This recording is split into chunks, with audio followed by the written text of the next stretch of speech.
اعوذ باللہ من الشیطان الرجیم بسم اللہ الرحمن الرحیم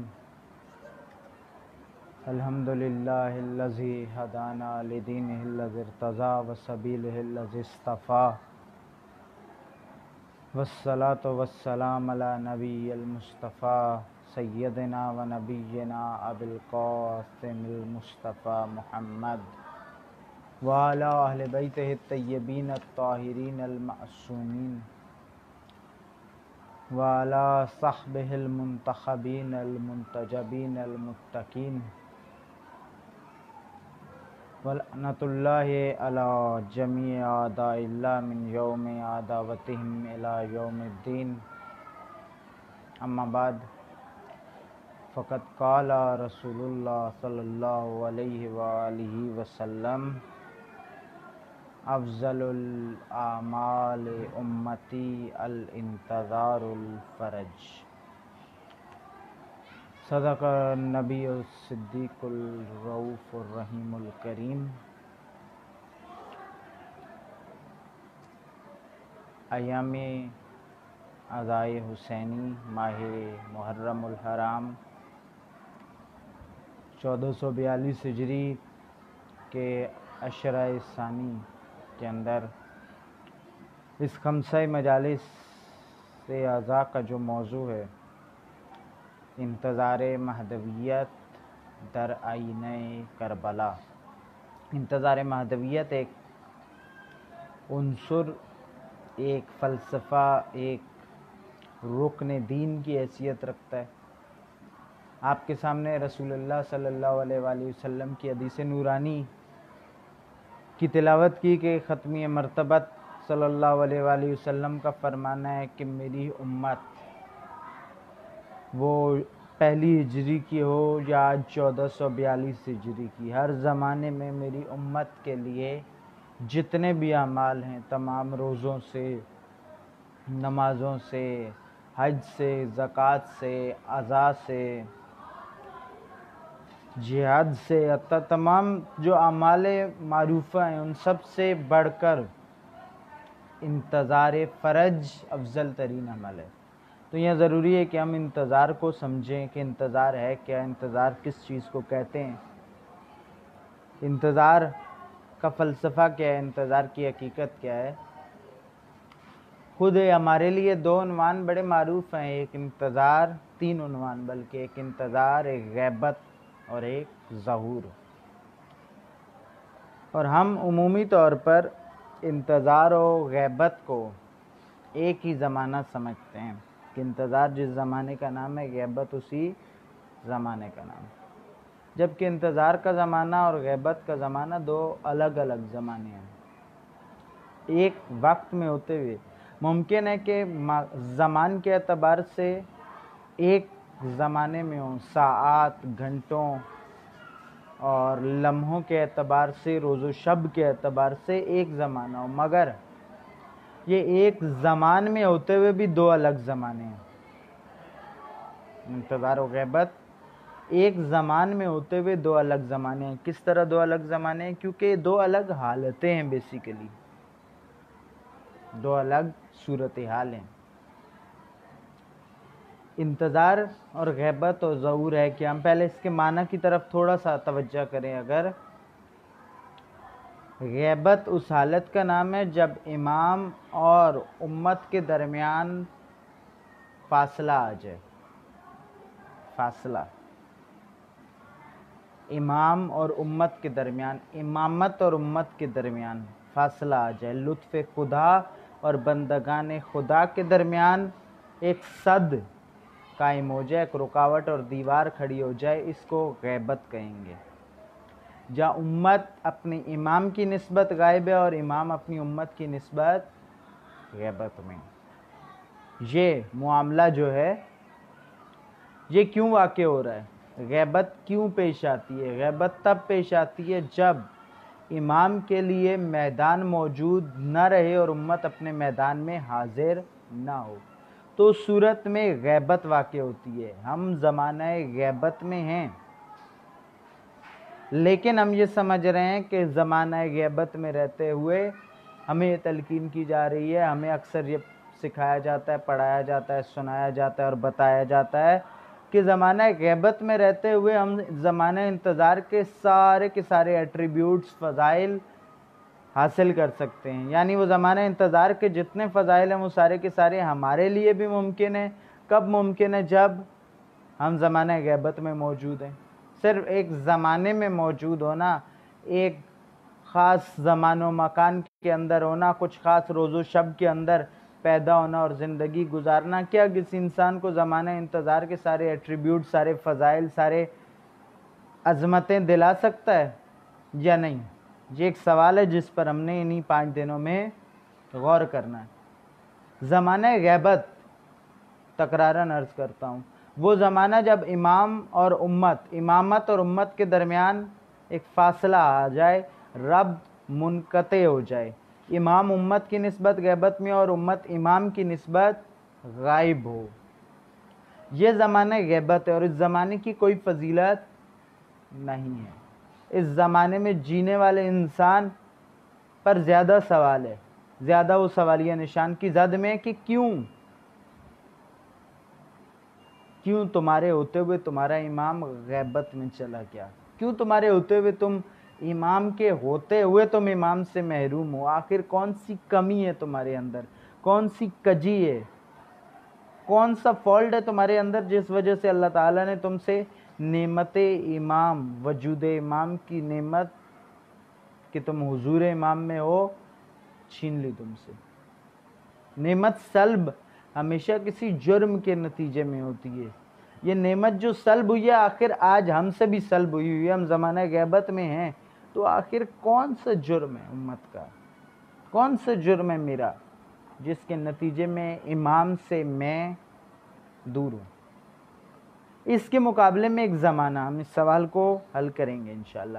اس کے مقابلے میں ایک اور زمانہ ہے جو زمان کے اعتبار سے، ٹائم فریم کے اعتبار سے ایک ہی ٹائم فریم کے اندر ہے، مگر 2 الگ زمانے. ایک زمان میں 2 الگ زمانے. دوسرا زمانہ انتظار ہے، جس کی بہت سارے فضائل ہیں، جس کی بہت ساری عظمتیں ہیں، جس کی بہت ساری برکتیں ہیں، جس کے بارے میں احادیث موجود ہیں، روایات موجود ہیں. ٹھیک ہے، جیسا اثرنامے کی حدیث آپ کے سامنے پیش کی کہ افضل الاعمال امتی الانتظار الفرج، میری امت کے افضل ترین اعمال میں انتظار فرج موجود ہے.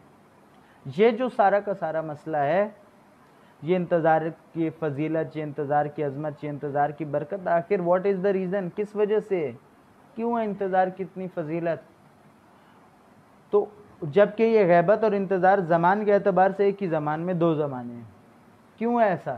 اس کی بنیادی وجہ یہ ہے کہ انتظار جو دین کہہ رہا ہے، جس کی فضیلت ذکر ہو رہی ہے، جو افضل الاعمال ہے، یہ انتظار ایک خاص حالت کا نام ہے، ایک خاص کیفیت کا نام ہے، خاص طرز زندگی کا نام ہے، خاص ثقافت کا نام ہے.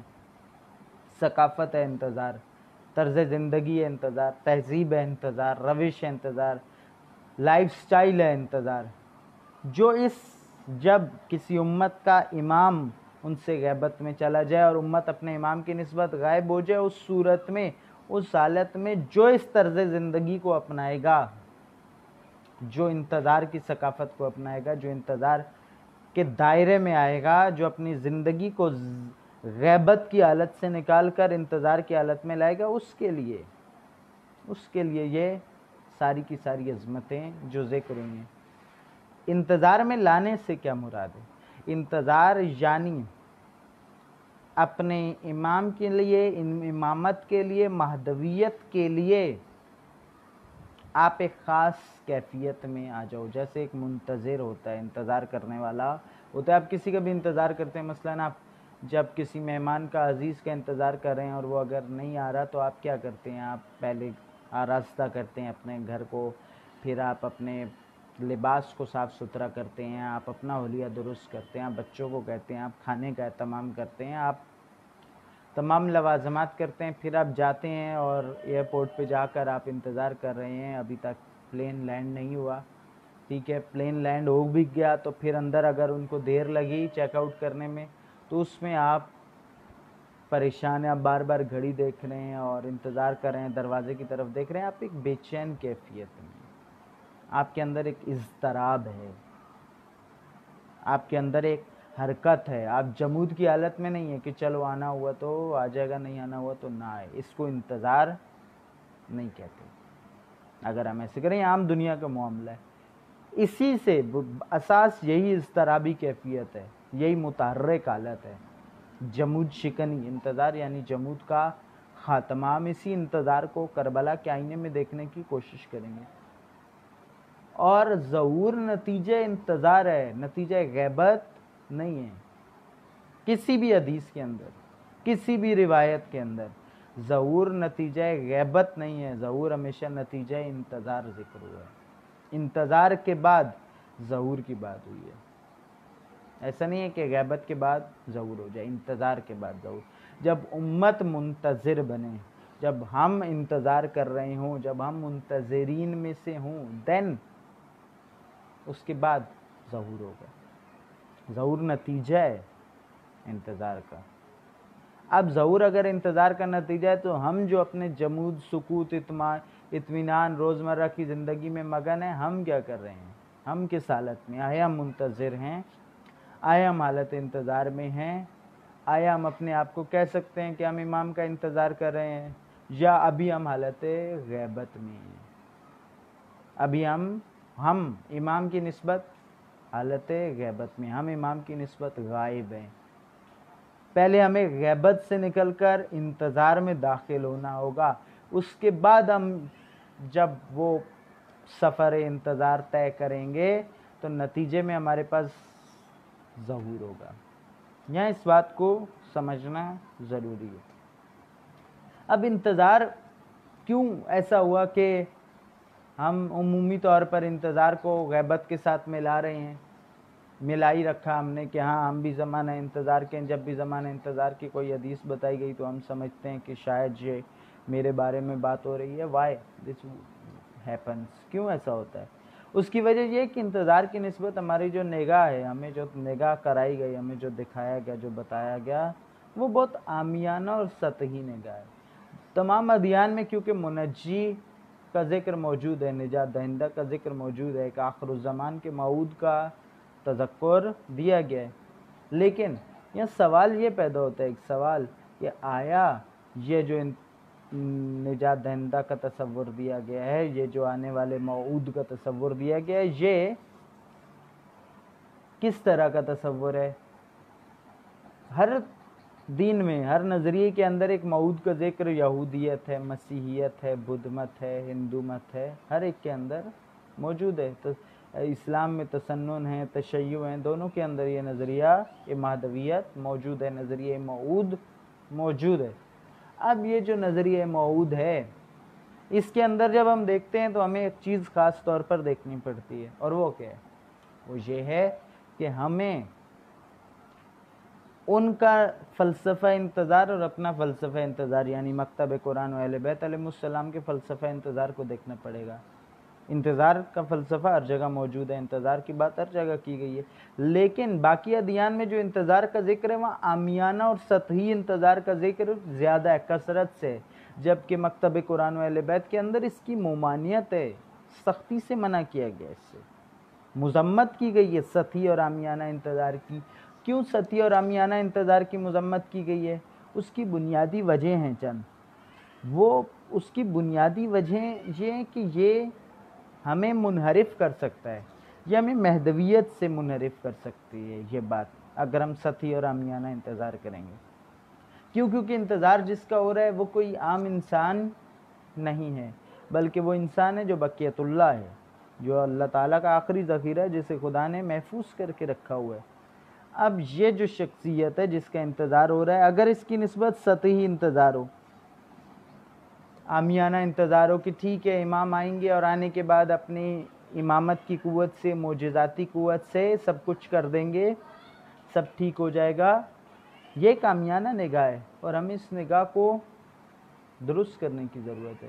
یہ نگاہ درست ہونا ضروری ہے. اگر ہم یہ نگاہ درست نہیں کریں گے تو ہم منحرف ہو سکتے ہیں. یعنی عامیانہ نگاہ سے مراد کیا؟ عامیانہ نگاہ سے مراد ہے کہ امام آئیں گے, آ کر امام نے خود سے سب کچھ کرنا ہے, فطرت کے قوانین کے خلاف جائیں گے, طبیعی قوانین کے خلاف جائیں گے, سنن الہی کے خلاف جائیں گے, اور خلاف جانے کے بعد معجزاتی طور پر سب کا سب کچھ کر دیں گے. یعنی اس کا مطلب کیا ہوا؟ اگر ہم اس پر غور کریں یہ عامیانہ نگاہ کتنی خطرناک ہے.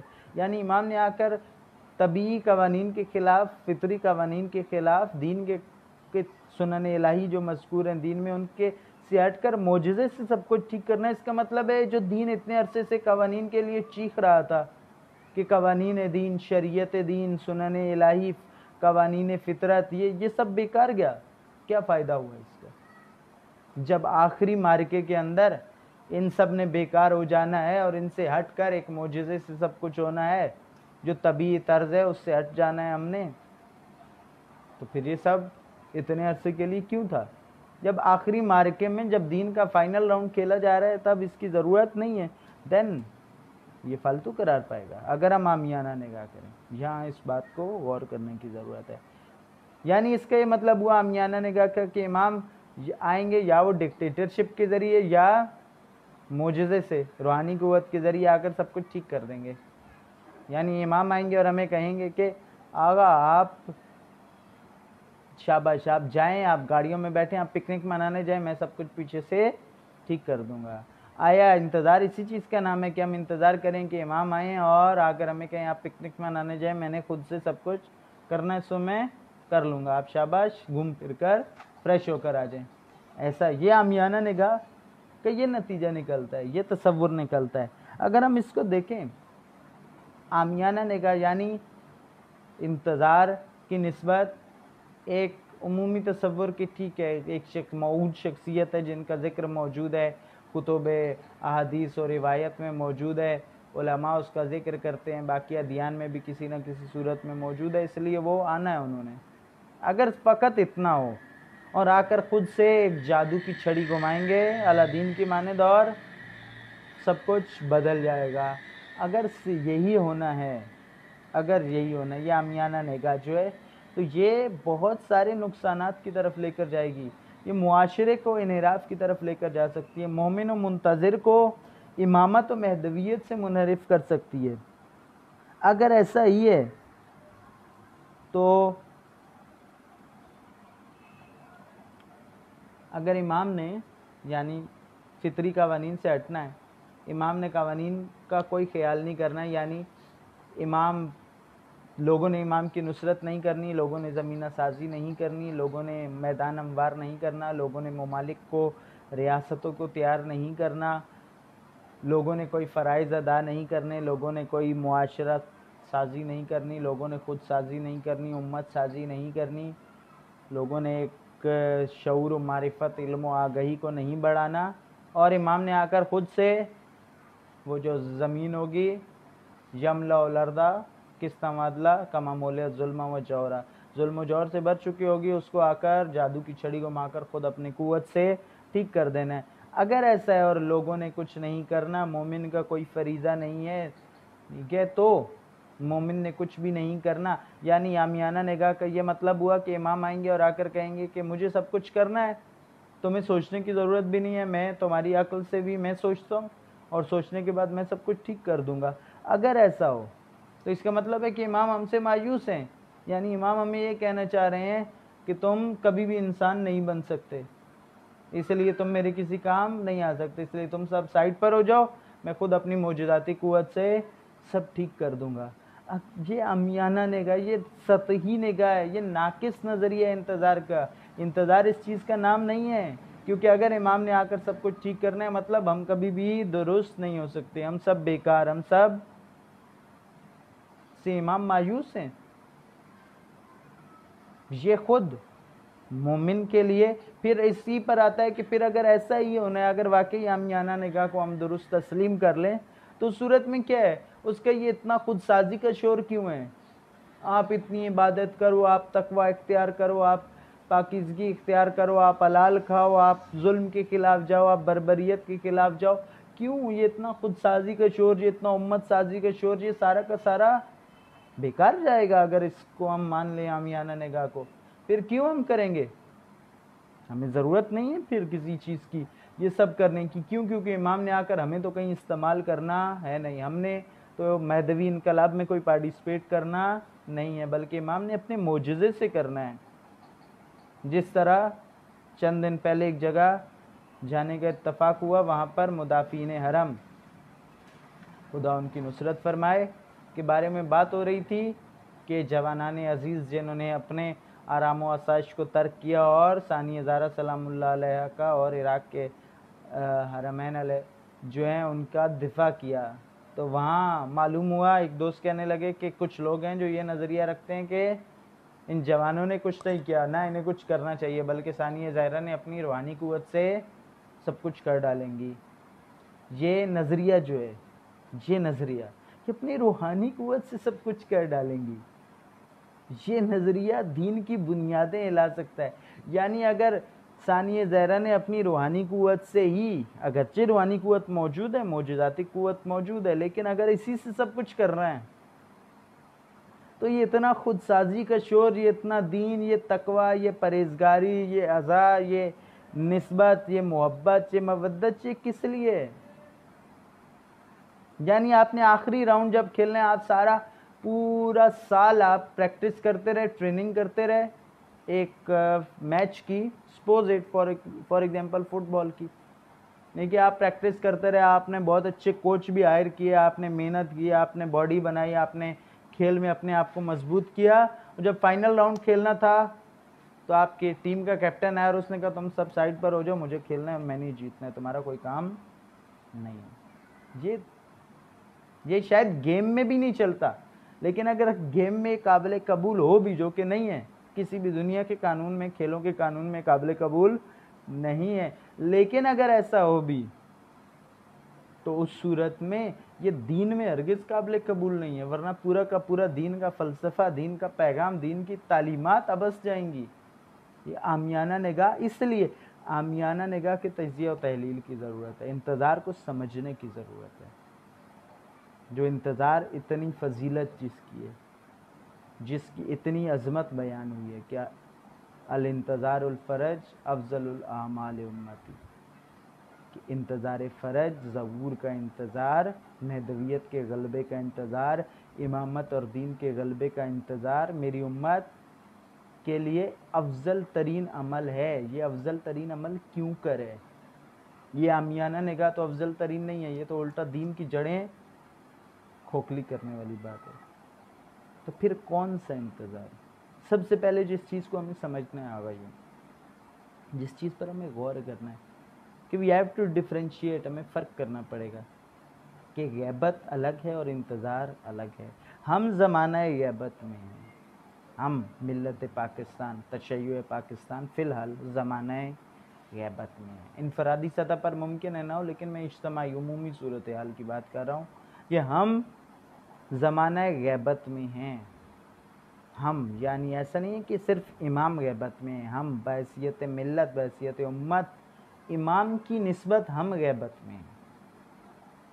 اور کیونکہ یہ دو طرفہ ہے، مثلا ایک غیبت امت کے لیے، ایک امام کے لیے، ایک انتظار امت کے لیے، ایک امام کے لیے، ایک ظہور امت کے لیے مقرر ہے، ایک امام کے لیے، یہ دو طرفہ ہے۔ ہم ابھی غیبت میں ہیں، ہمیں غیبت سے نکل کے انتظار میں داخل ہونا ہے، لیکن نہ کہ سطحی انتظار میں، عامیانہ انتظار میں، کیونکہ عامیانہ انتظار ہمیں کسی نتیجے تک نہیں پہنچائے گا۔ عامیانہ انتظار از ایکول ٹو غیبت۔ عامیانہ انتظار اور غیبت میں کوئی فرق نہیں ہے۔ عامیانہ انتظار وہ جس کے بارے میں علامہ اقبال نے اپنے ایک شعر میں اسی قسم کی سوچ کا ذکر کیا کہ ہاتھ پر ہاتھ دھرے منتظر فردا ہو، کہ ہاتھ پر ہاتھ دھر کے بیٹھے اور فردا کے آنے والے دن کے منتظر ہو کہ وہ آنے والا دن آئے گا اور اس میں کوئی آسمان سے کچھ نازل ہوگا اور وہ ہمارے سارے مسئلے حل کر دے گا۔ دس از ناٹ دا پوائنٹ۔ دین اس انتظار کی بات نہیں کر رہا، اہل بیت اس انتظار کی بات نہیں کر رہے، امام زمان یہ انتظار نہیں چاہتے، کسی امام نے بھی اس انتظار کی تعلیم نہیں دی، بلکہ وہ انتظار جسے ہم کہہ رہے ہیں کہ عامیانہ نہیں ہے، یعنی عالمانہ ہے، یعنی عارفانہ ہے، یعنی عاقلانہ ہے، اس انتظار کی بات ہو رہی ہے۔ مثلا جب ہم انتظار کی بات کرتے ہیں تو ایسا نہیں ہے کہ امام آئیں گے اور جادو کی چھڑی گھمائیں گے، بلکہ امام نے آ کر قوانین فطرت کے تحت کام کرنا ہے، امام نے آ کے طبیعی قوانین کے تحت حکومت کرنی ہے، یعنی مہدوی نظام، مہدوی معاشرہ، مہدویت کی حکومت غلبہ دین فطرت کے قوانین کے مطابق ہوگا، فطری قوانین کے تحت ہوگا، طبیعی قوانین کے تحت ہوگا، لوگوں کی پارٹیسپیشن سے ہوگا، اس میں فرائض و ذمہ داریاں تقسیم ہوں گی، اور اس سے پہلے زمانے انتظار میں فرائض و ذمہ داریاں تقسیم ہوں گی، اور امام پہلے ہم اس معاشرے کو تشکیل دیں گے، وہ بنیادیں کھڑی کریں گے، جس کے نتیجے میں امام نے آ کر اس معاشرے کو لیڈرشپ دینی ہے، اس معاشرے کے سسٹم کو فائنل سٹیج پر سسٹمائز کرنا ہے۔ یہ طبیعی قوانین کے تحت ہوگا۔ امام آ کر قوانین شریعت، قوانین الہی، قوانین فطرت، قوانین طبیعت و سنن الہی کو رد کر کے کام نہیں کریں گے، بلکہ ان کے تحت کام کریں گے۔ گریجولی کام ہوگا، فطرت کے تحت کام ہوگا، یہ فطری قوانین و طبیعی قوانین کے مطابق ہوگا۔ اور اگر امام نے آ کر طبیعی قوانین کے مطابق حکومت کرنی ہے تو اس لیے پھر یہاں پر انتظار کا موضوع ہے ہمیں کہ ضروری ہے کہ ہم اس مہدوی معاشرے کے لیے جو کسی جادو کی چھڑی سے تشکیل نہیں پا رہا بلکہ طبیعی اور فطری قوانین کے تحت تشکیل پا رہا ہے، اس معاشرے کے لیے ہم انتظار کو کھولیں، انتظار کو عاقلانہ طور پر کھولیں، کیونکہ غیر عاقلانہ اور عامیانہ انتظار ایک لایانی سا موضوع ہے۔ آج کی دنیا علم کی دنیا، عقل کی دنیا، دلیل کی دنیا ہے۔ اگر آپ یہاں دلیل و عقل کے مطابق بات نہیں کریں گے تو آپ کبھی بھی دنیا کے اندر اپنے نظریے کو نہیں پھیلا سکتے۔ ممکن ہے یہ عامیانہ اور سطحی انتظار کا جو نظریہ ہے یہ عبادت گاہوں تک موجود رہے، یا حسینیوں تک موجود رہے، امام بارگاہوں مسجدوں تک موجود رہے، شاید کچھ ممکن ہے خردماغوں کے مدرسوں تک بھی موجود رہے، مگر آپ اسے معاشرے کے اندر نہیں پھیلا سکتے۔ آپ ثقافت انتظار کو پروان نہیں چڑھا سکتے، آپ مہدوی معاشرے کی ثقافت کی سمت نہیں بڑھ سکتے جب تک آپ انتظار کو عاقلانہ، عالمانہ، عارفانہ یعنی دین کی بنیادوں پر نہیں سمجھتے اور اس کے ساتھ آگے نہیں بڑھتے۔ اب ہم اس انتظار کو تھوڑا سا مزید اگر دیکھیں تو یہ انحراف، مثلاً یہ عامیانہ انتظار کی طرف سوچ جاتی کیسے ہے؟ کہیں سے تو یہ سوچ آئی ہے، اس کی کوئی بنیاد تو ہوگی، کوئی ماں تو ہے جس سے بچہ متولد ہوا ہے، کسی ماں نے تو جنا ہے یہ عامیانہ انتظار کا نظریہ۔ وہ سوچ کون سی ہے؟ وہ انحراف کہاں سے آتا ہے؟ وہ انحراف اصلاً یہاں سے آتا ہے کہ امام کے ساتھ امت کا تعلق کیسا ہونا چاہیے، یعنی امام کے ساتھ امت کا صرف ایک محبت بھرا جذباتی تعلق ہو، دیٹس آل، اس سے آگے کسی چیز کی ضرورت نہیں ہے، باقی سب امام نے، ائمہ نے خود کرنا ہے۔ یعنی ہمیں فقط محبت کرنی ہے، مخلصانہ محبت، فقط محبت بھرا جذبہ ہمارے اندر ہو، یہ بنیاد ہے۔ جب ہمیں یہ بتایا جائے گا کہ امام اور امامت سے ہمارا تعلق فقط محبت کا ہے اور اس میں کوئی اگلا درجہ نہیں ہے، اس کے اندر مزید کوئی وسعت نہیں ہے، فقط آپ کے جذبات ہونے چاہیے محبت بھرے، آپ کے اندر فیلنگز ہونی چاہیے، ایموشنز ہونے چاہیے ائمہ کی نسبت، اور بات ختم۔ یہ بنیاد ہے جہاں سے عامیانہ، جب ہم کسی سے محبت کرتے ہیں تو ٹھیک ہے، ہمیں امام زمان سے بھی محبت ہے، باقی مہدوی معاشرہ کیسے تشکیل پائے گا؟ وہ کام خود امام نے آ کر کرنا ہے، اس سے ہمارا کوئی تعلق نہیں ہے۔ یہ وہ بہت جنہوں نے تیر مارا انہوں نے بھی آخر کار یہ کہہ دیا کہ جب امام آئیں گے تو ہمارے ذمہ اور کچھ بھی نہیں لگائیں گے، بلکہ بس یہ ہوگا کہ ہم امام کو اپنی منقبتیں اور قصیدے سنائیں گے۔ یہ غلط تصور ہے کہ امام آئیں گے اور ہمیں کچھ کرنا ہے، نہ امام ہمیں کچھ کرنے کا کہیں گے، بلکہ ہم امام کے پاس کھڑے ہوں گے اور بس امام کو اپنے تخیلات سناتے رہیں گے، مرثیہ سنائیں گے، نوحہ سنائیں گے، اپنا لکھا ہوا، اور منقبت سنائیں گے اور قصیدہ سنائیں گے۔ یہ تصور جو ہے، جو رائج ہے ہمارے معاشرے میں، اس کی بنیاد یہیں سے ہے کہ امام سے ہمارا محبت بھرا تعلق ہونا چاہیے۔ اگر ہم بہت بڑی ذمہ داری ہم نے کوئی ادا کرنی ہے تو وہ یہ ہے کہ اس محبت کا جی جان سے اظہار کریں، بس، چاہے غم کے اظہار کی صورت میں یا خوشی کے اظہار کی صورت میں۔ اس انحراف کو ہمیں، جو اس کا سب سے بڑا نقصان ہے، کیا ہوگا اس انحراف کا سب سے بڑا نقصان یہ ہوگا کہ یہی لوگ، روایات کے اندر بھی یہ بات موجود ہے کہ یہی لوگ جو یہ ایسا عامیانہ انتظار، سطحی انتظار کر رہے ہوں گے، جب آغا امام زمان آئیں گے تو یہ لوگ امام کے مقابلے میں کھڑے ہو جائیں گے۔ یہ جو ساری زندگی انتظار کرتے رہیں گے، یہ کہیں گے آپ حجت ابن حسن نہیں ہو سکتے، آپ مہدی نہیں ہو سکتے، آپ قائم آل محمد نہیں ہو سکتے، کیونکہ ہم تشخیص دیں گے۔ ان کا دعویٰ یہ ہوگا کہ ہم تشخیص دیں گے کہ کون حجت ابن الحسن ہے، کون مہدی ہے۔ کیوں؟ کیونکہ ہم نے ساری زندگی انتظار کیا ہے۔ یہ سطحی انتظار کا نتیجہ، سب سے بڑا نقصان اس کا یہ ہوگا، اس انحراف کا۔ یہ جو انحراف ایجاد ہوگا وہ یہی ہوگا کہ یہ لوگ جو سطحی انتظار کرتے ہیں، ان کی اکثریت امام زمان کے مقابلے میں آ جائے گی۔ کیوں؟ کیونکہ انہوں نے خیالی تصوراتی مہدویت کو تصور کر رکھا تھا، اور ایک خود ساختہ انتظار کا معیار تھا ان کا، جو نہ عقل کی بنیاد پہ تھا، نہ دین کی بنیادیں رکھتا تھا۔ اس کا نتیجہ یہ نکلا کہ انہوں نے امام کے مقابلے میں آ گئے، امام کا انکار کر دیں گے۔ یہ کہیں گے کہ آپ حجت ابن حسن ہو ہی نہیں سکتے، آپ فرزند رسول خدا نہیں ہو سکتے، آپ منجی دو عالم نہیں ہو سکتے، آپ دنیا کے نجات دہندہ نہیں ہیں۔ کیوں؟ کیونکہ دنیا کا نجات دہندہ وہ ہونا چاہیے جو ہم نے اپنے ذہن میں بنا رکھا ہے۔ یہ سطحی انتظار کا، غیر عاقلانہ انتظار کا نتیجہ نکلنا ہے عزیزان۔ اور یہاں پر انتظار کے بارے میں ایک اور چیز، انتظار کے بارے میں ہمیں ایک اور چیز کو دیکھنا ہے، اور وہ یہ ہے کہ انتظار فقط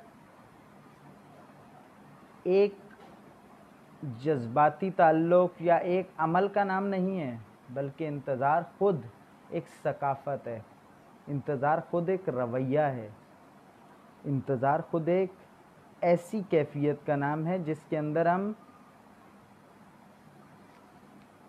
نہ فقط ایک خاص زمانے تک، ظہور تک رہیں گے، بلکہ بعد از ظہور بھی انتظار، جس طرح قبل از ولادت امام انتظار کا فلسفہ موجود ہے، اسی طرح بعد از ظہور امام بھی انتظار موجود ہے، کیونکہ انتظار ایک طرف انسانی امر بھی ہے، اس کے اندر عرفانی پہلو بھی موجود ہیں۔ اور دو پہلو انتظار کے لیے جو بہت اہم ہیں، وہ امید اور اعتماد ہے۔ کیا ہمیں اعتماد ہے یا نہیں ہے؟ اعتماد ہونا بہت ضروری ہے۔ اعتماد مہدویت کی نسبت ہمارے لیے بہت ضروری ہے، کیونکہ اگر مہدویت کی نسبت ہمارے پاس اعتماد نہ ہو، اگر ہم مہدویت کی نسبت اعتماد سے خالی ہوں، مثلاً آغا پناہیان ایک واقعہ نقل کرتے ہیں کہ ایک دفعہ میں ایک کتاب پڑھ رہا تھا، اور اس کتاب کے اندر میں نے دیکھا کہ لوگوں نے، مختلف علماء نے جو نشانیاں ذکر کی ہیں، جو چیزیں ذکر کی ہیں، وہ ساری کی ساری نشانیاں جو مہدویت کی نسبت ہیں، ان میں سے چند نشانیاں پوری ہو چکی ہیں۔ میں نے فوراً کتاب اٹھائی اور اٹھا کر اپنے استاد کے پاس چلا گیا کہ آغا یہ جو نشانیاں ہیں، یہ مثلاً فلاں نشانی جو ظہور کی نسبت تھی، یہ پوری ہو چکی ہے۔ اب یہ نشانی جو پوری ہو چکی ہے تو اب کیا؟ تو استاد نے کہا اچھا یہ نشانی پوری ہو چکی ہے تو اس کا مطلب ہے اب ظہور ہو جانا چاہیے۔ تو میں نے کہا ہاں وہ تو جانا چاہیے، نشانی کے اعتبار سے تو ظہور ہو جانا چاہیے بالکل۔ تو آغا پناہیان کہتے ہیں کہ میرے استاد نے کہا کہ اچھا اگر نشانی کے اعتبار سے ظہور ہو جانا چاہیے تو آج بدھ کا دن ہے، چلے جمعے کو روایات میں ظہور ہونا ہے تو پھر جمعے کو ظہور ہوگا۔ تو آپ کے پاس یہ آج بدھ کا دن اور کل جمعرات کا دن ہے، آپ آمادہ ہیں، آپ آمادگی کر سکتے ہیں۔ استاد ایک بات بتانا چاہ رہے تھے بقول آغا پناہیان، کہا آپ آمادگی کے لیے تیار ہیں، آپ آمادہ ہو سکتے ہیں۔ اور ساتھ ہی ایک سوال کر دیا استاد نے کہ فرض کرو اگر ایک لمحے کے لیے ایسا ہو کہ آج بدھ کے دن ہی تم رات کو سو اور اسرائیل آئے اور تمہاری جان لے لے، تو تمہیں کتنا افسوس ہوگا کہ میں ظہور کے بالکل قریب ایک دن کا فاصلہ رہ گیا تھا اور اسرائیل نے آ کر میری روح قبض کر لی، میں ظہور کے ان سارے فیوزات سے محروم رہ گیا۔ یہاں آغا پناہیان کا کہنا ہے کہ ان کے استاد یہ بات بتانا چاہ رہے تھے کہ دیکھو انتظار، اگر آپ آمادہ ہیں، اگر آپ ظہور کے لیے آمادہ ہیں تو اس سے فرق نہیں پڑتا کہ آپ ظہور سے ایک دن پہلے انتقال کر جائیں۔ اگر آپ ظہور کے لیے آمادہ ہیں تو اس سے فرق نہیں پڑتا کہ آپ امام صادق کے زمانے میں ہوں۔ اگر آپ ظہور امام کے لیے آمادہ ہیں، اگر آپ واقعی منتظر ہیں، اگر آپ نے انتظار کو سمجھ لیا اور آپ حالت انتظار میں ہیں تو آپ امام صادق کے زمانے میں ہوں تب بھی آپ لشکر مہدی کا حصہ شمار ہوں گے۔ اگر آپ ظہور سے ایک دن پہلے بھی انتقال کر جاتے ہیں تب بھی، لیکن اگر آپ نے انتظار کو سطحی اور عامیانہ نگاہ سے دیکھا، آپ غیر آمادہ رہے، آپ آمادگی کی حالت میں نہ ہوئے، تو اس کا نتیجہ کیا نکلے گا؟ اس کا نتیجہ یہ نکلے گا کہ آپ زمانہ ظہور پا کر بھی امام کے مقابلے میں آ جائیں گے، آپ انکار کر دیں گے کہ یہ ہمارا ایکسپیکٹڈ امام نہیں ہے۔ یہی ماجرا کربلا میں ہوا، 61 ہجری میں یہی ہوا عزیزان، یہی واقعہ ہوا۔ امت اپنے خود ساختہ تصورات حاکمیت اور امامت رکھتی تھی۔ امت کو جو غلط تلقین کی گئی تھی، عامیانہ نظریہ پڑھایا گیا تھا سیاست و حکومت کے بارے میں، امامت اور رہبری کے بارے میں، اس کا نتیجہ یہ تھا کہ جب حسین ابن علی ان کو آواز دے رہے ہیں تو وہ حسین ابن علی کا ساتھ نہیں دے رہے۔ یہ عامیانہ نگاہ کا نتیجہ ہے۔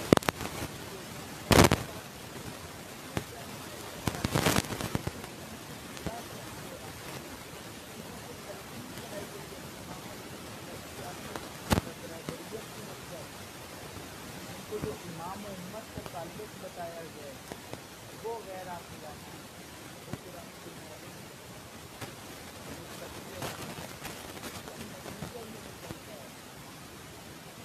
امام موجود ہوتا ہے، دعوت دیتا ہے، لیکن امت اس کے ساتھ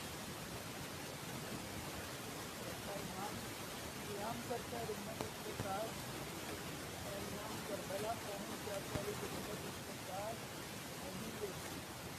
امام شہادت کی کوئی آ جاتا ہے، عاشق آ جاتا ہے، لیکن امت اس امام کا ساتھ نہیں دیتی۔ تب وہ وقت آ جاتا ہے جو آج بھارت وطن سلام سب کھانے والا کربلا میں سب شہید ہو گئے۔ اور آخرکار اب امت کی آخر میں کوئی کفن نہیں رہتی، امت کی کوئی پرواہ نہیں ہوتی۔ نواسے رسول کا لاشا بھی گورو کفن کی نیند سے پڑا ہے، لیکن کسی کو پرواہ نہیں ہے کہ دفن کر دو۔ روایت کہتی ہے مقتدی کے عمر تاج نے اپنے مرنے والے مظلوم سپاہیوں کو دفن کیا، لیکن حسین ابن علی اور حفصہ کا ابو انصار کے لاشیں اسی طرح سے پڑے رہے۔ شہید ہیں جناب زہیر ابن کین کی زوجہ نے جب انہیں خبر ملی کہ کربلا میں معرکہ پیش آیا اور سب شہید ہو گئے تو انہوں نے اپنے غلام کو کفن دے کر بھیجا کہ جا کر میرے زہیر کو کفن دے دینا، چونکہ زہیر عثمانی ہے۔ نواسہ رسول کو تو کفن دے دیا گیا ہوگا، لیکن عزیزان یہ غلام میں زہیر جب کفن لے کر کربلا پہنچا تو اس نے ایک عجیب منظر دیکھا۔ اس نے دیکھا کہ سب لاشیں بغیر سروں کے، کیسے پہچانے، پھر کیسے کفن دے، کیونکہ کسی لاشے پر بھی کفن موجود نہیں ہے۔ یہ روتا اور بلکتا ہوا واپس آیا جناب دیلم کے پاس اور آ کے کہتا ہے کہ زوجہ زہیر، یہ اپنا کفن واپس لے لو، میں ذمہ داری کو ادا کرنے سے قاصر ہوں۔ جناب دہلم کہتی ہیں کہ غلام کیا ہوا؟ کیا کسی نے میرے زہیر کو کفن دے دیا؟ خدا اس پر رحمت نازل کرے۔ تو وہ غلام اپنا سر پیٹتا اور پیٹ کر کہتا ہے، اے زوجہ زہیر، ایسا نہیں ہے، کسی نے آپ کے زہیر کو کفن نہیں دیا تھا، کسی نے حسین ابن علی کو کفن نہیں دیا۔ میں کربلا کے ریگزار میں پریشان کھڑا تھا کہ میں آپ کے زہیر کو کفن دوں یا میں فاطمہ کے حسین کو کفن دوں۔ مقتل کی روایت کہتی ہے، کیونکہ روایات کے اندر ہے کہ امام کو، معصوم کو فقط معصوم غسل و کفن دے سکتا ہے اور دفن کرتا ہے۔ تو روایت کہتی ہے کہ جب بنی اسد قبیلے کے لوگ آئے کربلا میں، آخر کار شرمسار ہو کر کے دفن کریں شہداء کے لاشوں کو۔ تو وہ پریشان کھڑے تھے کہ آخر کیسے پہچانے۔ اچانک انہوں نے کوفہ کی سمت سے ایک سوار آتا دیکھا۔ جب وہ سوار پاس آیا تو اس نے ان کو ایک ایک کو بتانا شروع کیا کہ فلاں شہید کا لاش ہے، یہ فلاں شہید کا لاش ہے، اور بنی اسد کے ساتھ مل کے دفن کرنا شروع کیا۔ حتیٰ جب سید الشہداء کے بے سر لاشے پر آیا، وہ بے سر لاشی پر جوان آنے کے بعد اس نے جسد عطر کے قریب سے مٹی ہٹائی، وہ ایک بنی ہوئی قبر نمودار ہوئی۔ مقتل کی روایت کہتی ہے کہ امام سجاد علیہ السلام نے بنی اسد والوں سے ایک چٹائی منگوائی، کیونکہ حسین ابن علی کا جسم پائمال کیا جا چکا تھا، فاطمہ کے بیٹے کا جسم ٹکڑوں میں بٹا ہوا تھا جو ایک ساتھ نہیں اٹھ سکتا تھا۔ تو امام سجاد نے ایک چٹائی منگوائی، اس پر حسین مظلوم کے جسم کے ٹکڑے رکھے اور ٹکڑے رکھنے کے بعد قبر میں اتارا، باقی شہداء کو دفن کیا۔ پھر بنی اسد والوں سے کہا کیا کسی شہید کا لاشا بچ گیا ہے؟ تو بنی اسد کے لوگوں نے کہا ہاں ہے، اے اجنبی شخص، فرات کے کنارے ایک شہید کا لاش ہے، ہم اس کے علی اور عطر جسم کو اٹھانے کی کوشش کرتے ہیں، ایک طرف سے اٹھاتے ہیں دوسری طرف سے گر جاتا ہے، دوسری طرف سے اٹھاتے ہیں ایک دوسری طرف گر جاتا ہے، کیونکہ اس جسم پر اتنی تلواریں لگی ہیں اور اتنے گھوڑے دوڑے ہیں کہ وہ کہیں پر بھی سلامت نہیں، اس کا کوئی عضو۔ امام سجاد بنی اسد والوں کے ساتھ جاتے ہیں جناب عباس کے لاشے پر اور قبر تیار کروا کے جناب عباس کو اپنے ہاتھوں سے قبر میں اتارتے اور وہاں ایک فریاد بلند کرتے ہیں کہ اے چچا عباس، کاش آپ ہوتے اور دیکھتے کہ کیسے میری پھپھیاں، میری مائیں اور میری بہنیں اسیر ہوئی۔ اے چچا عباس، آپ کے اس دنیا سے جانے کے بعد اس دنیا پر خاک۔ لعنت اللہ علی القوم الظالمین۔ سیعلم الذین ظلموا أی منقلب ینقلبون۔